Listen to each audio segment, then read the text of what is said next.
Hey, what's good?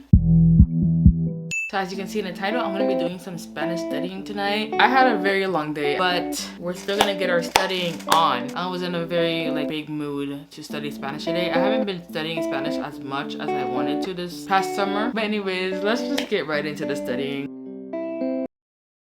Talk about your daily routine. That's exactly what I want to do. As you just heard, I want to do daily routines in Spanish, so that's why I'm doing chapter 8. So now I'm just reading the dialogue and highlighting words that I don't know, and through the vocabulary list as well. I love this book because it teaches you through dialogue, like real life dialogue that you'll use in daily life instead of long wordy lessons. And here I am using a small notebook to write down phrases that I'm going to be using in the future. Instead of just writing out words that I may need, I'm going to start writing down phrases now so I can have something to say when the situation comes up. And then just keep on reading through the vocabulary list. And then on the next page, they have a little grammar point for you. So I took notes on that grammar point in my other Spanish notebook. And then I wrote down examples. The same examples that were in the book, I wrote down in my notebook to later use for the other sections and just to have an example of it when I'm reviewing this grammar point. This grammar point was really hard for me to understand, to be quite honest. But I'm gonna get it with some practice. And obviously I use my computer to type in words that I cannot say or cannot guess, and just to hear it on a Spanish dictionary. It's really nice. And then I go through the next vocabulary word again, and then I go through the next vocabulary list and just jot down words. And then I complete the assignments that they give you on the other page. There's 2 assignments, one for complete sentences, one for words. And then I tried my best, but honestly I'm pretty sure I got half of these wrong, so I'm gonna go get them checked on High Native and then see where we go from there. But that's basically what I did for the textbook of Spanish. And then next up for Spanish, I pulled out this small little book that has a bunch of grammar points, and I'm learning about adjectives and how to turn adjectives from male to female in this lesson today. And then I'm reading through the examples, reading through the words, learning new phrases, which is really fun. I like how it's more bite-sized and not, again, wordy and long and boring. And then after that, I will go to the back and look through the verbs and see what verbs I want to learn today, and then look it up online to see how it's actually said, because sometimes I'd be saying these words wrong even though I know the alphabet. And then I opened up my other Spanish notebook and then started doing some writing practice. And today I wrote about school and what I like to do in my free time and just little words. And I used the words from the lesson that I learned earlier as well as the lesson that I'm learning now, so I can get a feel for both and then start using it on a regular basis, which I hope I can do one day. Can't wait to speak Spanish at a fluent level.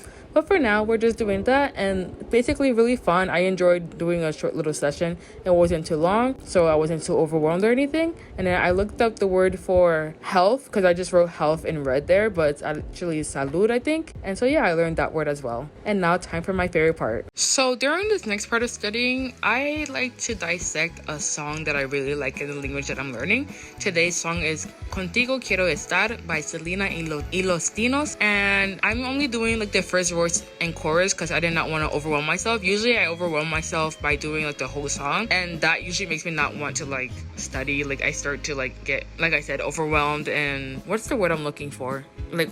Burnt out. There we go.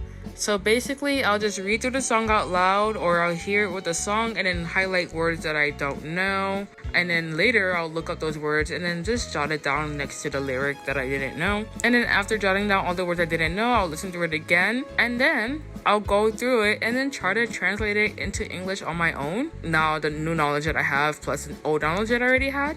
And this one was really fun to translate because I knew a lot of it from listening to it so much and just always hearing Spanish around me but never being able to speak it. So I used all that context clues and translated the song, and then I color coded them. So blue is things that I'm 99% sure of, and then pink is things that I'm not so sure of and want to get checked later by a partner or something. So that's what I did for dissecting a song. And if you're looking to learn languages from songs, this is definitely a fun way to do it.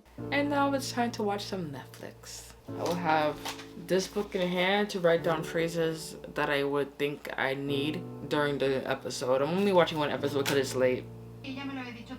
And now lastly, for my Spanish studies, as I said, I'm going to be watching some Netflix. I'm using the Language Reactor Chrome extension to see the subs in both English and Spanish, and I pretty sure this only works for Netflix, but it's really good. And as you can see on the screen, at sometimes I'm writing down words that I see with the English translation, and I'm also like using the mouse to hover over the word and see the definition and example sentences from the episode with the word being used. It's really cool that they don't just give you random ones, but from the episode, so now you know you'll hear it soon or you'll already heard it. It's really cool. I like that. I did not know that. And then obviously there's like ways you can highlight it and then add it to your deck if you have an account with them. But it's really cool extension. And if you're not using it to learn some languages while watching Netflix, then you're doing it wrong. Get this in. The best way to learn languages is to incorporate it in your already daily routine. So if you're already watching Netflix at night to relax or Netflix throughout the day, this is the best way to learn the language as well.